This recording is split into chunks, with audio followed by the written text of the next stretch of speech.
Praise the lord. పరిశుద్ధుడైనటువంటి యేసుక్రీస్తు వారి శక్తి కలిగినటువంటి నామమున ఈ రోజున దేవుని వాక్య ధ్యానమునకు ప్రతి ఒక్కరికి మన దేవుని పేరట ప్రైజ్ ది లార్డ్. ఈరోజు వాక్యంలో దేవుని కోసం ఎదురు చూసి ఆయన ప్రజల కోసం దేవుడు ఏం చేస్తాడంటే, ఏదో 3D గ్రాఫిక్స్ అంటారు కదా, అట్లా కాకుండా ఆయనని బయలుపరుచుకుంటాడు. ఆమేన్. దేవునికి స్తోత్రం కలుగును కాక. మీ జీవితాల్లో, నా జీవితంలో, ఈ పరిచర్యలో ఆయనను కనిపెట్టుకొని ఉన్నామనుకోండి, కనిపెట్టుకొని ఉంటే తప్పకుండా ఆయన ఏం చేస్తాడంటే ఎదురవుతాడు, మన దగ్గరికే వస్తాడు. ఏదో ఆన్లైన్లో ఎడిట్ చేస్తారు కదా బొమ్మలు, ఎడిట్ చేసి పబ్లిక్లోకి వదిలిపెడతారు. ఇప్పుడు ఏం జరుగుతూ ఉందంటే, అసలు ఇది నిజమా, వాడు చేసిండా లేకపోతే ఎడిట్ చేసిందా? తీరా వాడు వచ్చి చెప్తేనే నమ్మే పరిస్థితులు. కొన్ని సందర్భాల్లో వాడు చెప్పినా సరే నమ్మకపోతూ ఉంటారు. ఇది అసలు ఎడిట్ చేసి ఇంటర్నెట్లో పెడితే తప్పు చేయని మనిషి కూడా తప్పు చేసినట్లే కనపడుతుంది. అట్లా ఉన్నది ఇప్పుడు పరిస్థితులు. పూర్వపు రోజుల్లో అయితే దేవుని కోసం కనిపెట్టుకున్నటువంటి వాళ్ళు ఎవరైతే ఉన్నారో వాళ్ళకి దేవుడు ఎదురుబడి వాళ్ళ హృదయంలో ఉన్నటువంటి విశ్వాసాన్ని మరో మనుషుడు కూడా కొట్టివేయలేని విధంగా, ఏ రకంగానూ కూడా మభ్యపెట్టి తప్పించలేని విధంగా స్థిరపరిచినట్లు దేవునిని అనుసరించేటువంటి వాళ్ళ జీవితాల్లో కనపడతా ఉంది. ఇప్పుడు మన జీవితాల్లో కూడా ఆయన కోసం ఎదురు చూసే మీకేం జరుగుతుందంటే, ఎవడైనా సరే విశ్వాసం నుంచి తప్పించాలి అనే ఆలోచన ఉండి తప్పించాలని చూస్తే, మీరు తప్పిపోకుండా మీ విశ్వాసము, మీ యొక్క దేవుని ఉద్దేశం ఏదైతే ఉన్నదో మీ జీవితంలో దేవునిది, ఆ ఉద్దేశాన్ని నెరవేర్చేటప్పుడు ఆయన ఖచ్చితంగా మీకు ఎదురుపడతాడు. ఖచ్చితంగా ఆయన మీ జీవితాల్లో నిలబడి ఏం చేస్తాడంటే, నేనే 3D బొమ్మ కాదు, ఆన్లైన్లో ఎడిట్ చేసి పెట్టింది కాదు, నేనే నిర్షమైనటువంటి ఆకాశం అంతుండేటువంటి దేవుణ్ణి. ఆమేన్. లూకా సువార్తలో ఒక ప్రవక్త ఉన్నాడు. ఆ ప్రవక్తతో పాటు అక్కడనే సేవ చేసుకుంటా ఉన్నటువంటి ఒక తల్లి ఉన్నది. వీళ్ళిద్దరూ అట్లా అంతగా ఎదురు చూస్తూ ఉన్నారు. యేసు ప్రభు రాబోతా ఉన్నాడని చెప్తే, పరిశుద్ధాత్మని ద్వారా చెప్తే, ఆ దేవుని రాకడ కొరకు ఎదురు చూస్తూ ఉన్నారు. బొమ్మలు పెట్టి పబ్లిక్లోకి వదలటం కాదు, నిజంగానే ఆయన మా దగ్గరికి రాబోతా ఉన్నాడు, నేను చూడాలి ఆయన. ఇందులో మనం చెప్పుకోవాల్సినటువంటి విషయం ఏమిటంటే, ఎంత ఆలోచన ఉందో, ఎంతగా ప్రాణం పెట్టుకున్నారో. ప్రాణం కొట్టకపోతుంది అని అంటారు కదా, అంతగా ప్రాణం పెట్టుకున్నారు. కాబట్టి అనుకుంటా దేవుడు పరిశుద్ధాత్మని చేత ఒక మాట చెప్పించిండు ఆ పాస్టర్కి. ఏమనంటే, అయ్యగారు, పరిశుద్ధాత్ముడు చెప్తా ఉన్నాడు, అయ్యగారు, మీరు యేసు ప్రభుని చూడక ముందు చనిపోరు. మీరు చనిపోయేది ఎప్పుడంటే చూసిన తర్వాతనే మీరు చనిపోతారు. అప్పటి వరకు మీకు మరణం అనేది లేదు. యేసు ప్రభు భూమి మీదకి వస్తాడు, వచ్చిన తర్వాత ఆయనని మీరు చూస్తారు. అటు తర్వాతనే మీకు భూమి మీద దేవుని యొక్క జీవం అనేది తీసివేయబడుతుంది. గుర్తుపెట్టుకోని చెప్పానంటే, ఈ పాస్టర్తో పాటు ఆ మందిరంలోనే కనిపెట్టుకొని ఉన్నటువంటి ఒక అక్క ఉంటుంది, ఒక తల్లి ఉంటుంది. ఆమె కూడా రేవు పగలు పొద్దస్తమానం ప్రార్థన, దేవుని గురించి మాట్లాడుకోవటం, తినటం, తాగటం, దేవుని ప్రజలు ఎవరైనా వస్తే వాళ్ళతోటి పొద్దున ఏం దర్శనం వచ్చింది, పరిశుద్ధాత్ముడు ఏం మాట్లాడిండని ఈ విషయాలని మాట్లాడుకోవటం, దేవునికి స్తోత్రం అని చెప్పటం. ఈ రోజంతా ఇదే పనికి వాళ్ళకి. దేవునికి స్తోత్రం కలుగును కాక. వీళ్ళిద్దరూ కూడా యేసు ప్రభు కోసం కనిపెట్టుకొని ఉన్నారు అంతే. మనం కూడా ఏదన్నా బండి కొనాలనో, లేకపోతే కారు కొనాలనో, ఇల్లు కట్టుకోవాలనో, లేకపోతే వివాహం కోసము అట్లాగనే దేవుని మీద నమ్మకం పెట్టుకొని ఎదురు చూస్తూ ఉంటామా? ఆ జరిగే రోజు చిత్రంగా దేవుని అద్భుతాలు జరుగుతాయి. మరి 3D గ్రాఫిక్స్ లేకపోతే ఆన్లైన్లో చూపించినట్లుగా మనుషుని ప్రమేయం అనేది లేకుండా చిత్రమైనటువంటి గొప్ప కార్యాలు దేవుడు జరిగిస్తాడు. ఆమె దేవునికి స్తోత్రం. సేవకుల గురించి లేఖనం చదువుకుందాం. ఎలాగ పరిశుద్ధాత్ముడు మాట్లాడిండో, ఎంతగా ఆయన ఎదురు చూస్తా ఉన్నాడో దేవుని కోసం చూద్దాం. లూకాసు వార్త 2వ అధ్యాయము 25వ వచనంలో రాయబడి ఉన్నది. యెరూషలేమునందు సొమయోనను ఒక మనుషుడుండెను. అతడు నీతిమంతుడును భక్తిపరుడునై ఉండి ఇశ్రాయేలు యొక్క ఆదరణ కొరకు కనిపెట్టువాడు. పరిశుద్ధాత్మ అతని మీద ఉండెను. అతడు ప్రభు యొక్క క్రీస్తును చూడక మునుపు మరణము పొందడని అతనికి పరిశుద్ధాత్మ చేత బయలుపరచబడి ఉండెను. ఆత్మవశుడై అతడు దేవాలయంలోనికి వచ్చాను. ఆత్మవశుడై దేవాలయంలోనికి అలాగ పరిశుద్ధాత్మని చేత అలాగ నడిపించబడతా ఉన్నాడా? యేసు ప్రభు ఆ సేవకునికి అలాగ ఎదురొచ్చిండు. ఆమేన్. దేవునికి స్తోత్రం కలుగును గాక. ఏదో బొమ్మను చూపించి ఇది ఈయన మీ రక్షకుడని చెప్పి మభ్యపెట్టి చిన్నపిల్లలకి ఏడితే ఆ చిప్స్ ప్యాకెట్ లేకపోతే బిస్కెట్ ప్యాకెట్ కొనిపెట్టి ఆడుకోపో అని ఇట్లాగా ఏదో మభ్య పెట్టి ఇక తిని అంత బుక్కడి తిని పడుకోపో అని చెప్పేది కాదు. వీళ్ళు ప్రాణం కొట్టుకుపోయేంతగా యేసు ప్రభు కోసం కనిపెట్టుకొని ఎదురు చూస్తూ ఉన్నారు. ఆయన ఎప్పుడు వస్తాడా, ఎప్పుడు ఆయన చూడాలా, ఈ చూపించినటువంటి ఈ దర్శనము, ఆయన చూపించినటువంటి ఈ దర్శనం ఎప్పుడు నెరవేరుతుందా, ఆయన చెప్పినటువంటి మాట ఎప్పుడు నెరవేరుతుందా అని కొట్టుకుపోతా ఉంది ప్రాణం. ఆయన ఎదురుపడితే చూద్దామని. అట్లాగే పరిశుద్ధాత్మని చేత అప్పటికే యేసు ప్రభు దేవాలయంలోనికి వచ్చి ఉన్నటువంటి యేసు ప్రభు దగ్గరికి ఈ సొమయోను అనేటువంటి సేవకుడు పరిశుద్ధాత్మని చేత నడిపించబడ్డాడు. మనం కూడా మనకున్నటువంటి అవసరాలు ఏవైతే ఉంటాయో వాటి కోసం రోజులు లెక్క పెట్టుకుంటా ఉంటాం. ఈ రోజా అని చెప్పని లెక్క పెట్టుకుంటా ఏం చేస్తామంటే ఎదురు చూస్తూ ఉంటాం. నేనైతే చాలా ఉన్నాయి, చాలా రోజులు లేకపోతే ఈ రోజా అని వెనుక గడిచిపోయినటువంటి సంవత్సరాలు, ఆ నెలలు, ఆ రోజులు అన్నీ కూడా ఇదే పద్ధతి మీద ఎదురు చూసుకుంటూ వచ్చి ఆయన కోసం. తీరా ఆయన కార్యము జరిగినప్పుడు, ఆయన ఎదురుపడ్డప్పుడు ఆ శ్రమ, ఆ కష్టం అంతా కూడా మర్చిపోయేది. ఎందుకు? ఆయన శక్తి కలిగినటువంటి కార్యాలు అలాగుంటాయి.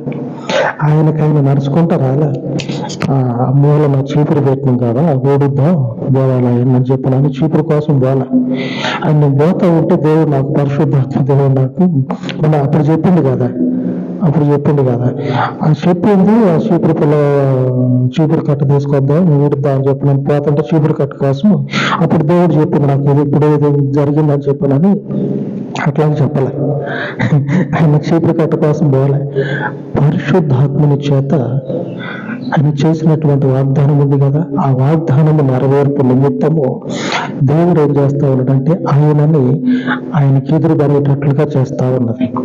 ఆయనకి ఎదురుపడేటట్లంటే ఎవరు? ఆయన యేసు ప్రభు. ఆయన కోసం ఎదురు చూస్తా ఉన్నాడు. ఈ యేసు ప్రభు ఇశ్రాయేలు యొక్క ఆదరణ. ఆమె ఇశ్రాయేలు యొక్క ఆదరణ అంటే అర్థమైందా? 25వ వచనంలో ఒక మాట రాయబడి ఉన్నది, ఇశ్రాయేలు యొక్క ఆదరణ కొరకు కనిపెట్టువాడు. ఇశ్రాయేలు యొక్క ఆదరణ కొరకు కనిపెట్టువాడు అంటే ఎవరు? ఈ సేవకుడు ఇశ్రాయేలీయుల ఆదరణ కొరకు కనిపెట్టుకొని ఉన్నాడు.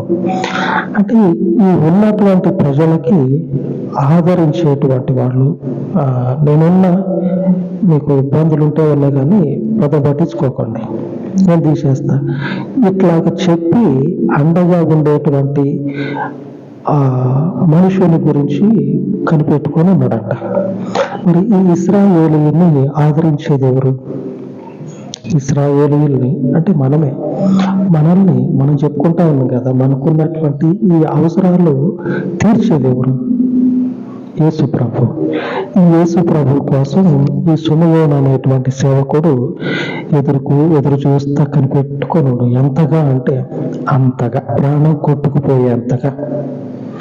ఆయన ఎదురు పడితే చూద్దామని ప్రాణము కొట్టుకుపోయేంతగా ఎదురు చూస్తా ఉన్నాడు.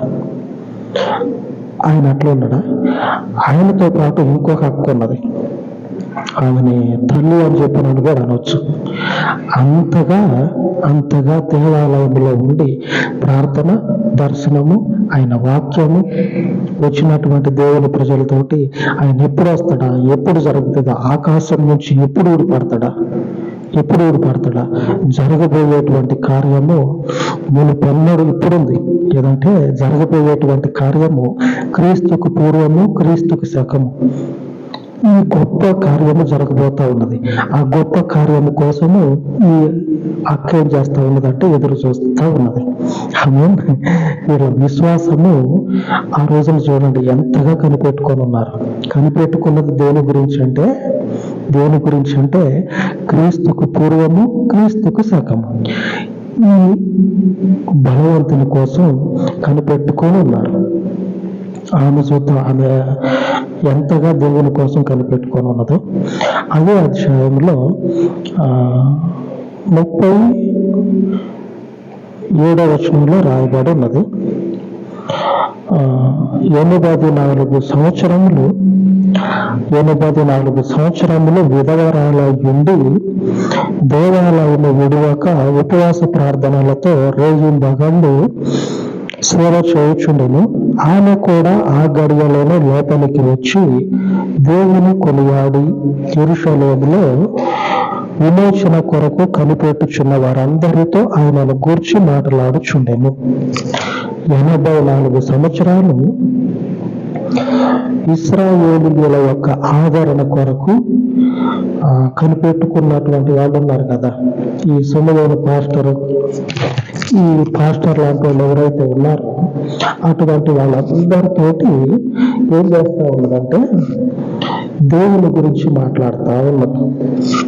యేసు ప్రభు ఎప్పుడు వస్తాడా, ఎప్పుడు వీళ్ళు చూద్దామా అని 1 కాదు 2 కాదు 84 సంవత్సరాలు భర్త చనిపోయిన తర్వాత నుంచి 84 సంవత్సరాలు దేవాలయంలోనే రాత్రి మగాళ్ళు ఉపవాస ప్రార్థనలతో ఆ సర్వోన్నతుడైనటువంటి వాగ్దాన పుత్రుని కొరకు ఎదురు చూస్తూ ఉన్నది.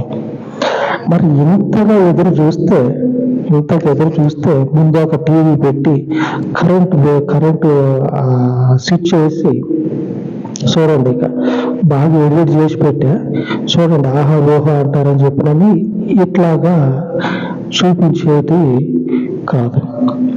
డైరెక్ట్ గా ఆకాశం మీద నుంచి ఊడిపడ్డాడు యేసుప్రభు.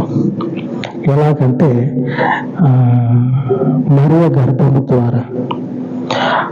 అప్పుడున్నటువంటి వారిలో కొద్ది మందికే తెలుసు ఈ మనుషుడు